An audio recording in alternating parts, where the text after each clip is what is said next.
Welcome to Drinks Coach. Vine Sack, all lowercase. Drinks Coach, all lowercase. You're watching Drinks Coach on YouTube. All the details that I can find about these wines are in the pull down below. Please hit on subscribe or hit the bell if you want notifications of future shows. Tuesdays and Thursdays normally. Today, after a long protracted love-in with South African wine and with Austrian stuff, we're now going to take a little journey from Austria across Eastern Europe. There's lots of things to see there. Hopefully we're going to have a nice special this week about pre-mixed cocktails that you can order online, deliver the next day, from some fantastic companies, in light of the fact that we can't go and fraternise in the wonderful cocktail bars of London at the moment. Just how good are these drinks? So I'm going to do a dive into that. I've called in from some of the very, very best in the business. And we should have quite a fun lark. I don't know, maybe it's going to be on Friday, but we shall see. But today we've got an interesting one.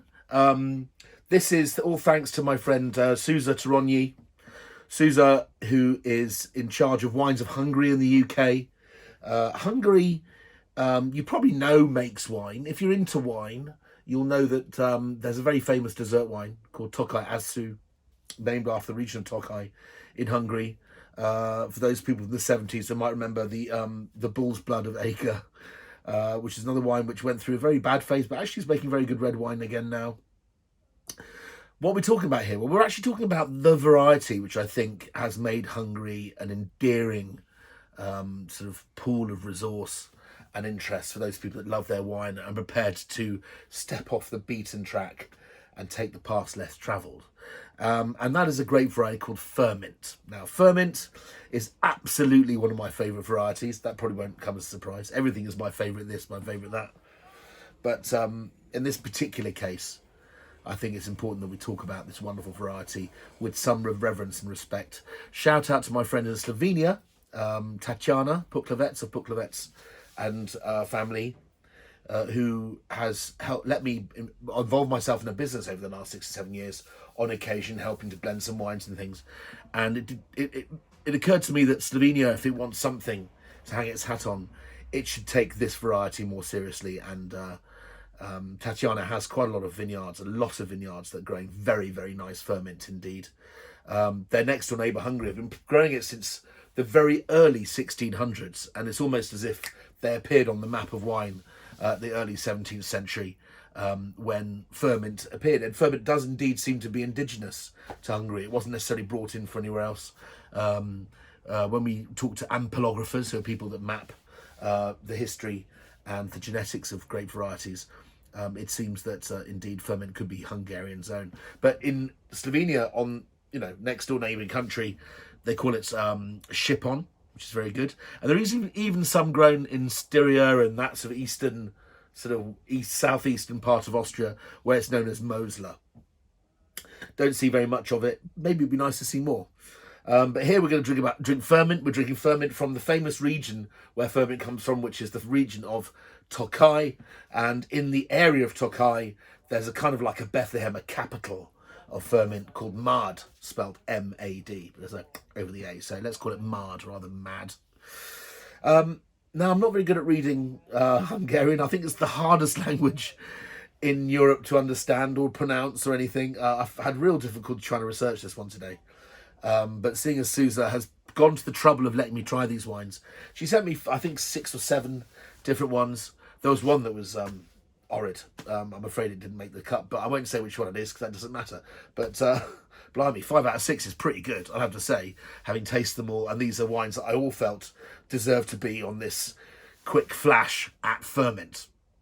Okay, so what about Furmint? Okay, Furmint's a white grape variety. It's a grape variety that can taste quite delicious when it's young. It's also a grape variety that ages beautifully both in the midterm and when it's quite old. You can drink very simple, inexpensive Furmint that hasn't even seen any oak, maybe only fermented in stainless steel or even concrete, which is 7, 8, 10 years old, and it still has vibrancy, a lovely mineralic, almost volcanic tang, and it kind of goes from this beautiful, fresh stone fruit and minerals character to this kind of squishy herbs, dried herb character. It goes through a basil phase, kind of a grassy sort of kind of voluptuously green face, but then it turns into a slightly drier time character. The wine softens, the edges soften, you end up with a slightly honeyed lightness to it, and then eventually it just falls off the plate, just gets a bit oxidised. But it takes time. It takes an awful long time for these wines to fall over.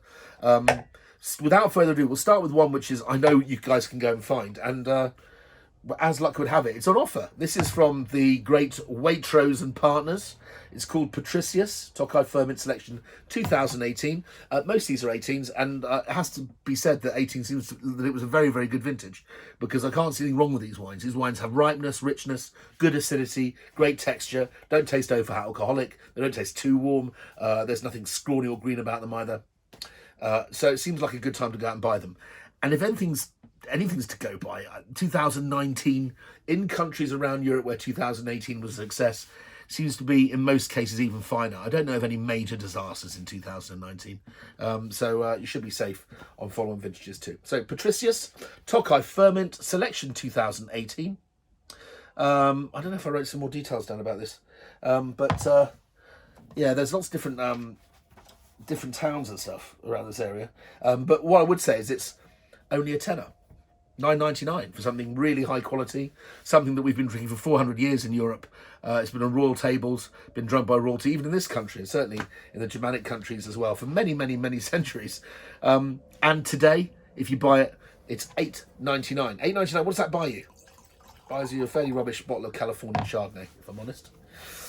Lovely colour. You can see it's got a kind of a straw gold colour, which is kind of possibly where the name Furmint comes from. Furmint, I think, in Magyar, and in the native tongue, I think means wheat gold. I think, or those words sound very similar to Furmint. So the colour could be really the indication of the name. I don't know whether that's supposed to refer to the wine or to the colour of the grapes, in fact, but yeah, it could be either.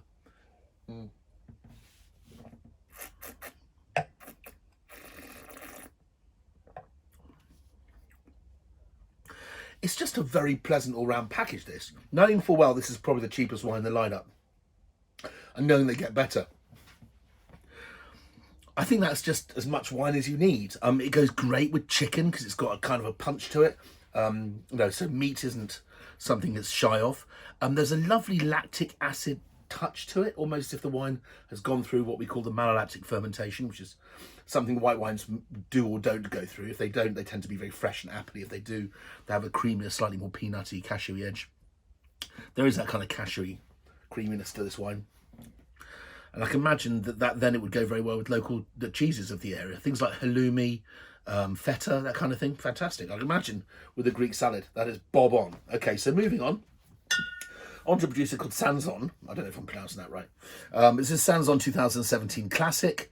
This is a producer, I believe, which is a lady. In fact, I even researched her name. Her name is Erica Rass.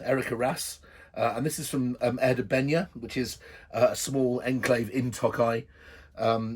She makes 2 grades of wine, but she's committed to organic wine production, which is hurrah, by everyone concerned. Well, let's start off with the basic one, shall we? This is the Furmint 2017 Classic. Much paler in colour than the first one. I think maybe it's been picked a bit lighter. There's 12.5% alcohol. The other one was 13, yeah. So maybe as it's a slightly different vintage, it's slightly less extracted, less richness to the wine. It's got a lovely smell, though. It is organic. I can smell it's organic, but not like because it smells of baboon sweat or anything like that. It smells beautifully toasty and developed. There's a hint of botrytis, which is common on organic wine production because you're not spraying to kill rot. And botrytis can both be good or bad. And this smells like the good botrytis, the kind of botrytis you find in the very sweet dessert wines in the region. We call this botrytis cinerea or noble rot. What it does is the little spores, the creepers of the mould kind of make holes in the skin of this. Is quite a thick skin variety actually, but there's a lot of mould in the area, a lot of fog in the area, which promotes this sort of stuff. And by making little holes in the actual skin, in the hot sunshine, once the fog burns off, the wines tend to concentrate and get a bit more sweet and a bit more intense. The flavour itself of noble rot, if there is a flavour, tends to veer towards a kind of a fuzzy, kind of peachy, apricotty flavour, and there is that kind of nuance in the background with this wine.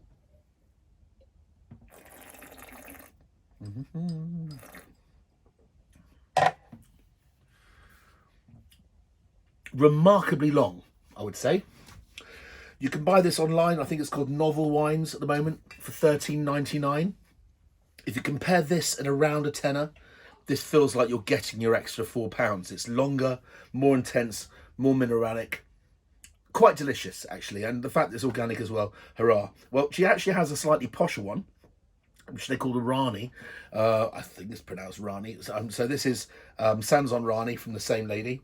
And you can see the posh one has one of these wonderful glass stoppers called the Vineyard, invented in Germany. I think they're brilliant because you can use the bottles over and over again.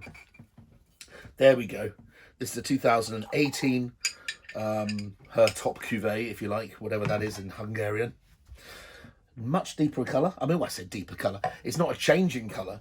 It just looks thicker somehow. There's a greenness to it. There's a kind of a viscosity to it the other one didn't quite have. I do like this wine. I do like this wine an awful lot. And I'm trying to even guess, because I'm not sure if it's available in the UK. I'm trying to even guess if that's €14, what this would cost. I'm going to say it's above £20. Okay, I'm going to say it's €20 native money. What does it remind me of? It reminds me of really good Smaragd Austrian Gruner Veltliner, and I was only talking about that a couple of weeks ago. So if you like beautiful, dense, minerally Austrian dry white wines, you're going to like the Hungarian ones too. If anything, the Hungarian ones just have a little bit more sunshine, a little more rounded, more unctuous fruit. It's almost like Germany. If you've got German Riesling and then you've got Austrian Riesling. Austrian Riesling is kind of more sun-kissed, and then Hungarian's just that again. It's kind of going towards the med. And you get this, well, it's further inland, but you get hotter nights and cooler days in most cases. Quite delicious. What can I say? Okay, so what was she called again? She was called Eric Rask. Well done. Like I said, Novel Wines, £13.99 for this. Pounds actually, sorry, not euros.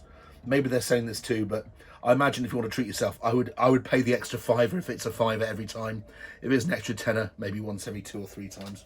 But really lovely wine. And there she only has, like I said, 3 hectares of vineyard. And if there's the only 2 wines she's making, doing a spiffing job. This is another one that I've been looking up. If you look at the label there, it's got the name written backwards. It says Kolonics, Pinceszet, and I'm not sure that Kolonics in this context in Hungary means the same as it does in English. I think it means colonized, colonial. This is an estate, entirely organic estate. You can go and stay there. There's a guest house there. I was looking up the price. It was like €30 a night for some beautiful rooms. Looked like it has a traditional sort of agroturismo restaurant there as well. This is in Somloi. And Somloi is one of the regions in Mad or around Mad in Furmint territory. This wine, again, feels quite kind of handmade to the hand. Doesn't taste sterile. It's got some deep colour. More nutty, I would say. Considering it's the same age as this, there's a deeper, drainier fruit, sort of like melon, sort of grapey melon character. I'm talking about the varieties that are around Furmint. Furmint, if it's made into a wine in Tokai, is often also blended with 2 other varieties. One's called Harsh Levelu. Harsh Levelu, will be written in the down low, so you don't have to write it down yourself, means lime leaf, and is related. I think we believe that Furmint is one of its parents, along with possibly Gouet Blanc, which is a kind of like a formative kind of Cro-Magnon grape variety that appears everywhere as kind of like a mother or father of something or other. It's mother and father of things like Riesling and Chardonnay and things like that. They all have a kind of this like starting point, which is Gouet crossed with something else. Sounds like Gouet was quite the slut. Anyway, so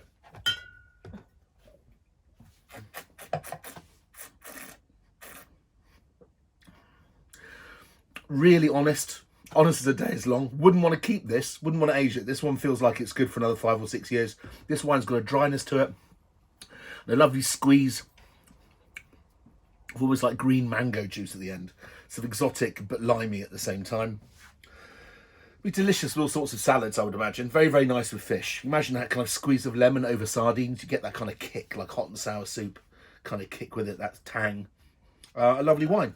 From Nágy-Somloi, Furmint, Kolonics, Pinceszet. I think Pinceszet is a winery in its own right. I think there may be more than one winery in that area. But we're coming on to the last wine, which is called Juliet Victor from Király.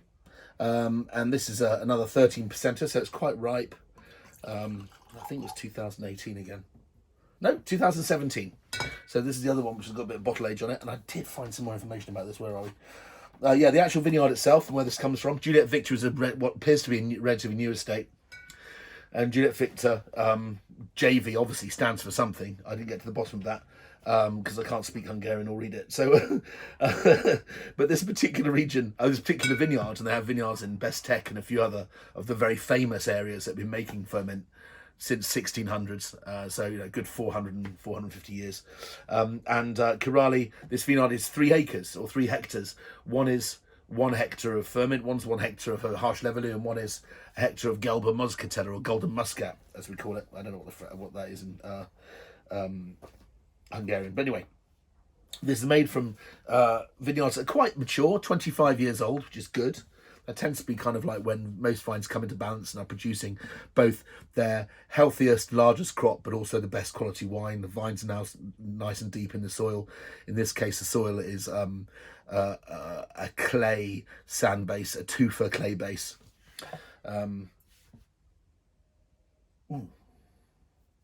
You can smell more minerality here. It does smell like there's more old vineness going on. But I imagine some of these wines are just as old, some of the vines are.